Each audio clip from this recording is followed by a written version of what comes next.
kinabuhi nga mao'y lipasan sa kadaghanan nato sa matag adlaw. Ang krus, mga igsuon, simbolo sa pag-antos, simbolo kini sa pagsakripisyo.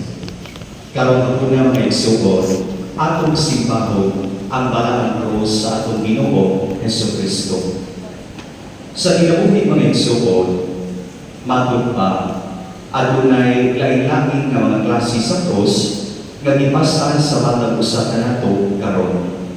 Apan ang krus nga gipasan matang sa krus nga makasantos. Kung boto ng naon mga igsuon, pwede ra gipunta kang luwason ni Jesus sa laing pamaagi tungod kay wa may dili mahimo ang atong Ginoo. Apan mas gipili diya nga luwason kita pinaagi sa iyang pagsakripisyo sa kinabuhi didto ni anang krus tungod sa iyang dako gyud kaayo nga paghigugma kanatong tanan. Matod pa sa Ebanghelyo ni San Juan, no greater love than this, than to lay down one's life for one's friends. Wa nay mas makalabaw pa sa gugma sa usa ka tawo nga mohatag sa iyang kinabuhi alang sa isip kaniyo.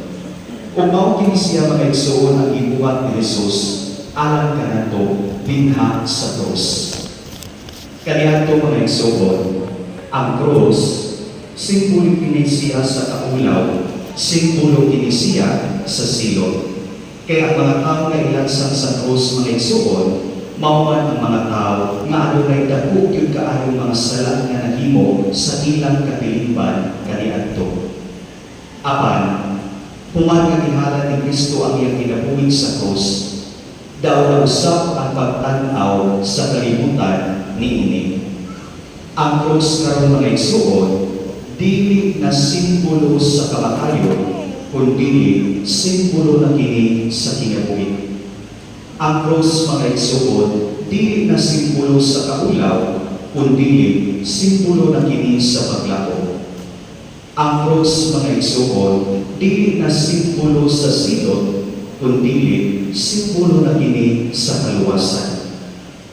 Tungod sa paghalad ni Kristo sa iyang kinabuhi dito sa krus, ang krus mga igsuon, nahimo na siyang larawan sa mahigugmaon nga Dios. Mao nga ni Biyernes Santo mga igsuon, atong suwayan og pangutana ang tagsa-tagsa nato nga mga kaugalingon.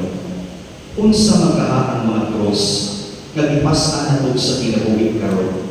O baka kinsa ang mga krus nga atong ipasan sa matag adlaw karon? Posible nga managlahi ang gidagkon ug ibukaton sa atong mga krus sa kinabuhi. Apan mga igsuon, usa kay sigurado, kitang tanan naa kayo kitay krus nga ipasan sa kinabuhi. Daw ora kini siya ang ato ang consolation nga wa kayo di ay kita mag-inusara pagpasan sa atong mga krus. Usahay mga igsuon, dali kaayo alang kanato nga mo reklamo dayon kita sa kinabuhi. Mo ingon na kita nga pwerte na yung ata sa krus nga akong ipasan sa matag adlaw. But for all we know, ano na may uban mga igsuon nga siguro mas buak pag yung krus nga ipasan kaysa kanato. Ano na uban mga igsuon nga mas daghan pa kaayong problema, daghan pa kaayong mga pagsulay nga giatubang sa kinabuhi kaysa kanato. Mao nga gulatan na kaayo kita sa atong mga krus. Atong tan-awon ang mga krus nga gipasan sa atong isig kaingon. Kung gibukatan na kaayo ta sa atong krus, unsa na lang kahat mga igsuon ang krus nga gipasan sa mga terminally ill patients. Unsa na lang kahat kabukat mga igsuon ang krus nga gipasan sa mga biktima sa krimen, mga biktima sa katalagman. Unsa na lang kahat kabukat ang krus nga gipasan sa mga tao nga nahimong biktima sa mga injustisya niining kalibutan. O tungod mga igsuon kay tataw man kaayo nga aduna kay uban nga mas bukat pa kayo ipasan nga krus kaysa sa atua mao nagatili kayo kita angayan, mawad ang paglao sa kinabuhi. Pangutana, nga kinahanglan magyud natong pasanon ang ato cross. Ang pagpasad sa cross, mga igsuon, bilin kong bahin sa atong pagkasumusunod ni Kristo. Mismo si Jesus nag-ingon sa Ebanghelyo ni San Marcos, ang buot mo sunod ka na ko kinahanglan makamao nga muhing kalimot sa kaugalingon, pasano niya ang krus sa matag adlaw ug unya musunod siya kanako. Sa ato pa mga igsuon, pinaagi ay sa atong pagpasan sa atong krus. Atong masunod si Kristo, kinsa mihalad sa iyang kinabuhi alang sa kapasayloan sa tanang sala sa tibuok kalibutan. Mao nagadili kayo nato ang ayang usikan ang atong mga pagkantos. Let us not waste our sacrifice. Ang atong mga pagkantos, mga igsuon, ato kayo kini sila ihalad sa Ginoo, aron nga kini sila mahimong mga bulawano nga sakripisyo. When we offer our suffering to God, it becomes a valuable sacrifice for us and for our loved ones. Unsaon man nato pagpasan ang atong cross. Ay natong ibawan mga igsuon nga dili makatabang nga magpasan kita sa atong cross uban sa pagmahay. Dili makatabang nga magpasan kita sa atong cross uban sa pagpagulpol o makakasuko. Kinahanglan mga igsuon, pasano na to ang atong cross uban sa pagdawat, uban sa pagpailog, o uban o labaw sa tanan, uban sa dakong paghigugma ni ini. Pasano na to atong mga cross mga igsuon uban sa pagsalig nga ang Amahan sa langit kanunay kayo nga mag-uban kanato.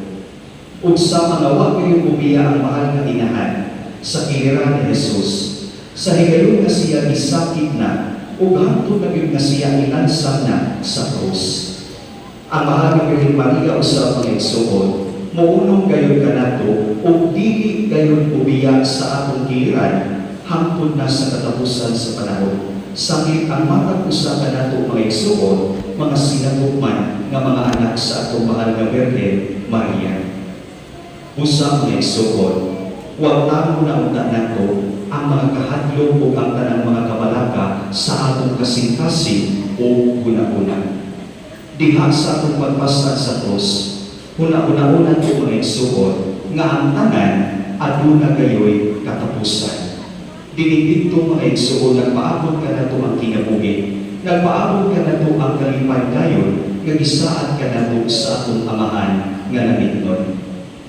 Tungod ni Kristo mga igsuon, ang krus o dili na ang kasing-kasing mao na karon ang pinakanindot na simbolo sa tinuod o pinunay nga dugma. Matupasang sa pamagsusulat, the heart can stop beating, but the man on the cross will never stop loving. Tungod sa datong dugma, tungod sa datong kaluoy kanato, gisakripisyo ni Kristo ang iyang kinabuhi dito sa krus, alang sa pagsayuan sa mga sala sa tibuok kalibutan. One cross plus 3 nails equals 4 given. Amen.